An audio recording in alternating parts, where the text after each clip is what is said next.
ধিক্কার জানাই সেই মুসলমানকে যারা মা বাবার জন্য দোয়া করে না, আত্মীয় স্বজনের জন্য দোয়া করে না, মসজিদে নামাজের জন্য আসে না, অথচ দেখেন ওই সমস্ত মুসলমানেরা আর্জেন্টিনাকে জেতার জন্য রাতে গভীর রাতে উঠে তাহাজ্জুদের নামাজ পড়ে দোয়া করে এবং রাস্তায় বৃষ্টির ভিতরে নামাজ পড়ে দোয়া করে। এবং অনেকেই বলে এই আর্জেন্টিনা মেসি মুসা হয়ে ফিরে এসেছে, এবং আবার অনেকেই বলে এই আর্জেন্টিনাকে নাকি আল্লাহ ফেরেশতার মাধ্যমে জয় করে দিয়েছে। এইরকম কথা বলতেছে অতি উল্লাসের যারা এরকম কথা বলতেছে, নিজের বিবেককে কাজে লাগায় না, এরা অতি উল্লাসে নিজের বিবেক এবং ইমানকে নষ্ট করতেছে। এই জন্য সাবধান মুমিন মুসলমান ভাইরা, এরা এই বিশ্বকাপে যে টাকা পাবে এই টাকা ইসরায়েলকে দিয়ে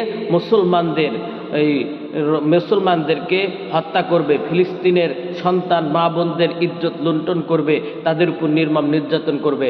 এই জন্য আপনাদেরকে বলতেছি, এরকম ইহুদি খ্রিস্টানদের দলভুক্ত হবেন না এবং ওদেরকে অন্তর থেকে ভালোবাসবেন না, সবাই ঘৃণা করবেন।